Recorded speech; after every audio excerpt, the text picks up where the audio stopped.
Today, Bitcoin slips to $19,000. Animoca Brands raises its valuation to nearly $6 billion despite the NFT slowdown. And 3Arrows co-founder Su Zhu breaks his silence on Twitter after creditors said he's been ghosting them.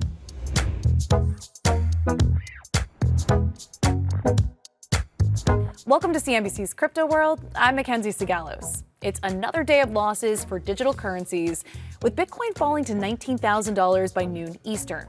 Ethereum traded at around $1,000, while Solana traded around $34. Okay, let's talk about the top stories. First, NFT gaming and VC firm Animoca Brands just raked in $75 million in new funding. The company invests in major NFT projects like Axie Infinity, OpenSea, and The Sandbox. Now, this latest funding round is way less than the $350 million that it raised back in January, but the company was just valued at $5.9 billion.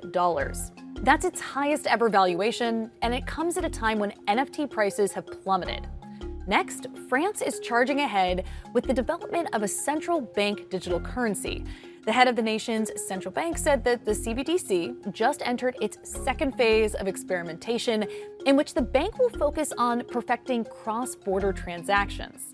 France has been developing a digital euro since March of 2020 and completed the first phase of testing at the end of last year. The central bank expects the digital currency to launch in 2023. Finally, 3Arrows Capital co-founder Su Zhu just broke his nearly month-long silence on Twitter after creditors say that he disappeared. Zhu tweeted that the firm's efforts to cooperate with creditors had been met with, quote, baiting. Zhu and his co-founder's location were reported as currently unknown ahead of a New York court hearing to discuss next steps in the bankruptcy process. Liquidators in Singapore also found 3AC's offices vacant, except for a few computer screens. For our main story of the day, I spoke to Nic Carter of Castle Island Ventures about 3AC's bankruptcy and what it will take for creditors to get their money back. So we've had this disappearance of the two co-founders of 3Arrows Capital. They're apparently not cooperating, according to lawyers representing the liquidators. Where do we go from here? I mean, what does this mean for the liquidators and people trying to get their money back?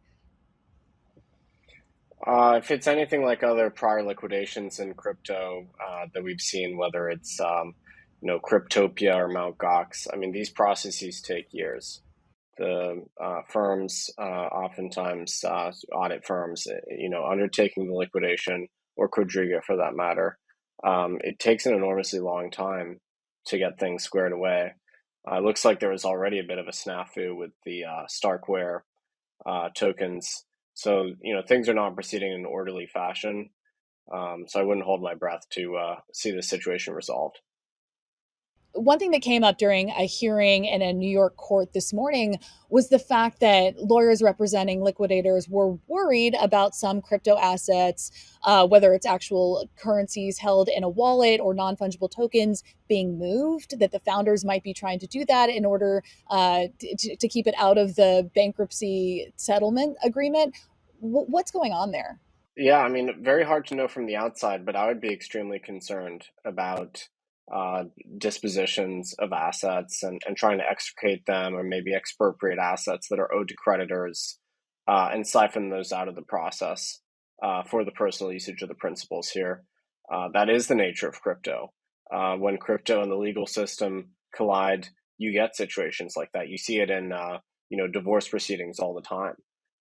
People effectively siphoning assets that that a court might have ordered immobilized.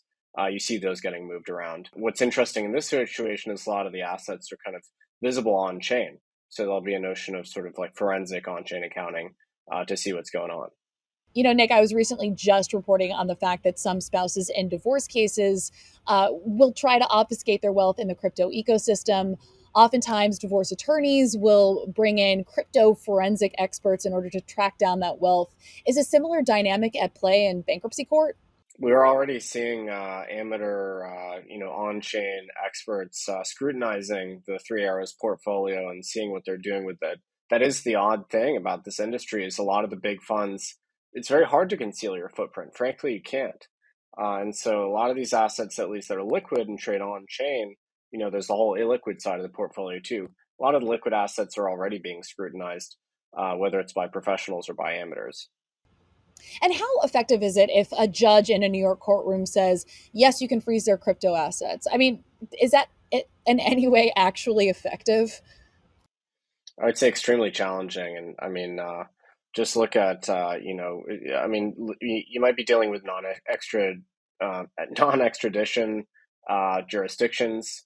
You're dealing with entities in Dubai, Singapore, the U.S., various offshore domiciles. The level of sort of coordination that's required in order to unify the legal process here is very significant, and we're dealing with principles that are basically non-cooperative right now. So, enormously challenging situation. I think there's probably plenty of avenues here for assets to kind of escape the glare of these bankruptcy proceedings.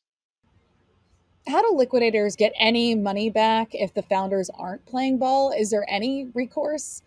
I think a lot of these assets, for instance, a lot of the liquidations have already occurred, and so a lot of the collateral has been seized by creditors, and so, that's just a function of sorting it out and determining who owns what. But yeah, some of these illiquid assets, I don't, that's going to be an extremely messy and drawn out process, as far as I can tell. I mean, Nic, what does this say more broadly if you have founders of these businesses disappear and then there appear to be no repercussions, and you've got customers and lenders left holding the bag? Yeah, it's a stain on the crypto industry, frankly. And these were some of the most respected investors in the whole space.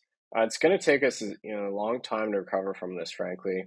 It really, it really cast a shadow over the proprietary side of the industry and the venture side of the industry too. That such a well-reputed firm could be effectively living a double life and concealing their malfeasance from creditors and then take down half the industry too. I think it's going to take us a while to recover, and I think regulators are going to be taking a much closer eye from here on out. With all the chaos in crypto right now, should we expect to see more of this behavior from other, crypto firms that were considered to be very well respected large players? I would say a lot of business models are going to change, especially venture firms that play the short term game of flipping tokens and immediately liquidating them and things like that.